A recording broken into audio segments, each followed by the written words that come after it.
Cathedral রোডে কালীঘাট তৃণমূলের যে সমাবেশ মমতা বন্দ্যোপাধ্যায় অভিযোগ করেছেন এই সমাবেশে রাত্রে হামলা চালানো হয়েছে বলে পর্যন্ত অভিযোগ করেছেন।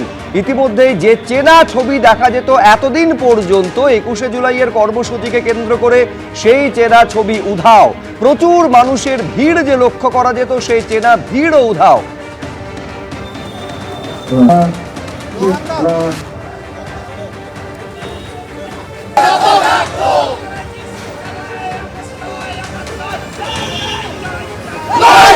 কলকাতা হাইকোর্টের বেঁধে দেওয়া একেবারে কতজনকে নিয়ে এই কর্মসূচি করা যাবে, কোন জায়গায় কর্মসূচি করা যাবে নির্ধারিতভাবে বলে দিয়েছিল আদালত। আমি সরাসরি একবার এই মুহূর্তে ছবিটা জানবো।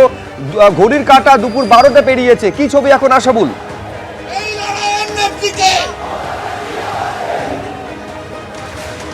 দেখো, প্রতি বছরই মমতা বন্দ্যোপাধ্যায় ২১শে জুলাইয়ের শহীদ দিবস পালন করেন, কিন্তু অন্যান্য বারের চেয়ে এবারের ২১শে জুলাই সেটা ভিন্ন তাৎপর্য গ্রহণ করছে।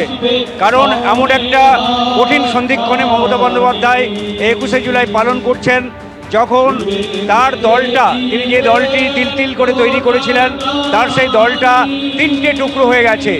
একটা টুকরো ঋতব্রত তৃণমূল, অন্যটা কাকলি ঘোষ দস্তিদার এবং সুদীপ বন্দ্যোপাধ্যায়ের নেতৃত্বে আরেকটি তৃণমূল, তারা সিপিআই মিশে গেছে এবং ঋতব্রত তৃণমূল সেটা এখন রাজ্যের প্রধান বিরোধী দলের মর্যাদা পেয়েছে।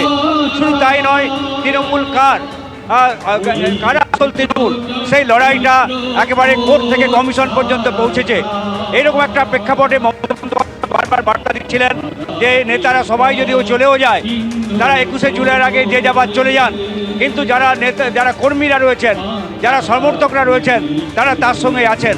আজকের যে সভা এই মুহূর্তে আমরা দেখতে পাচ্ছি, তাতে মমতা বন্দ্যোপাধ্যায় আজকের সভার যে ছবিটা, সেই ছবিটা দেখে তিনি আশ্বস্ত হতেই পারেন।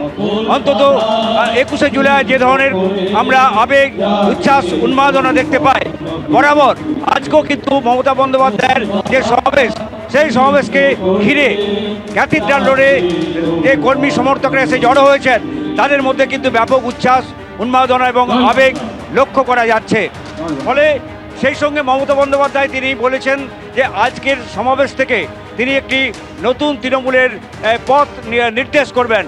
সেই পথ কি তা নিয়ে কিন্তু সাধারণ মানুষের মধ্যে যথেষ্ট কৌতূহল রয়েছে। একই সঙ্গে তিনি বলেছেন যে প্রতিবাদের কণ্ঠ, প্রতিবাদের আওয়াজ এখান থেকে ছড়িয়ে পড়বে রাজ্যের বিভিন্ন প্রান্তে। ফলে মমতা বন্দ্যোপাধ্যায় আজকের সভা থেকে কী ধরনের বার্তা দেন তার দিকেও সবার নজর থাকছে। এবারের যে ২১শে জুলাই সমাবেশ নানা দিক থেকেই তা ব্যতিক্রমী, কারণ বরাবর ২১শে জুলাই সেটা ভিক্টোরিয়া যে সামনে ধর্মতলায় ভিক্টোরিয়া হাউসের সামনে সেখানে হয়, কিন্তু এবার পুলিশের তরফ থেকে সেই অনুমতি দেওয়া হয়নি। ফলে আদালতের নির্দেশে মমতা বন্দ্যোপাধ্যায় এই ক্যাথিড্রাল রোডে তার সভা করতে বাধ্য হয়েছেন এবং অনেকগুলো বাধ্যবাধকতার মধ্য দিয়ে তাকে সভা করতে হচ্ছে।